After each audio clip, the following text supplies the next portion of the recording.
आणि आता एक सविस्तर बातमी। बडतर्फ वादग्रस्त आयएएस अधिकारी पूजा खेडकरचं कुटुंब पुन्हा एकदा वादात सापडलंय। ट्रक ड्रायव्हरचं अपहरण केल्याप्रकरणी खेडकर कुटुंब नवी मुंबई पोलिसांच्या रडारवर आलंय।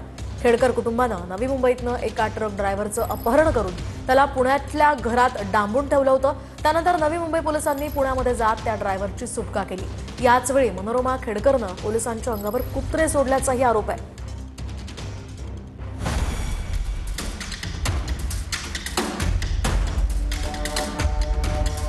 सिमेंट मिक्सरच्या क्लीनरचं अपहरण केल्याप्रकरणी पूजा खेडकरचे आईवडील पोलिसांच्या रडारवर आले। नवी मुंबई पोलीस आज पूजा खेडकरच्या पुण्यातल्या घरी पोहोचले।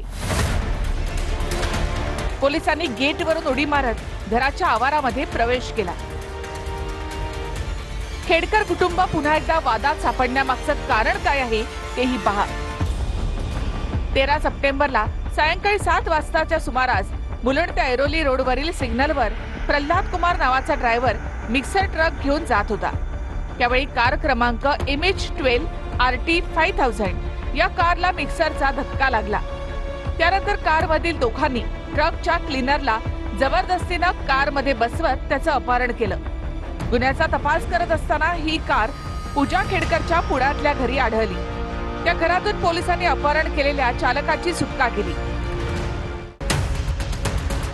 यावेळी पूजा खेडकरच्या आईनं पोलिसांची अरेरावी केली। दरवाजा न खोलताच पोलिसांची हुज्जत घातली। पोलिसांना घरात प्रवेश नाकारला, गेट बंद करून सरकारी कामात अडथळा आणला आणि घरातले भीतीदायक कुत्रे सोडून पोलिसांना धमकावलं। मनोरमा खेडकर हिनं गुन्ह्यातील कार घेऊन पोलीस स्टेशनला यायचं कबूल केलं, परंतु मनोरमा खेडकर पोलीस ठाण्यामध्ये न जाता फरार झाली। पोलिसांनी पूजा खेडकरच्या बंगल्यातून एका केअरटेकरला ताब्यात घेतलंय। पूजा खेडकरचा मोबाईल सुद्धा पोलिसांनी जप्त केला आहे।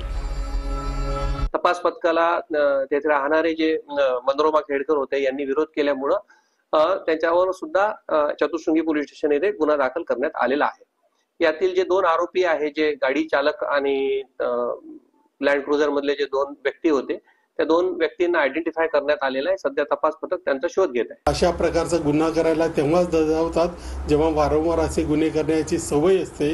त्यामुळे हा एकमेव गुन्हा आहे असं न समजता त्यांनी अशा प्रकारचे आणि आणखीही किती गुन्हे आहेत त्याचा तपास पोलिसांनी केला पाहिजे।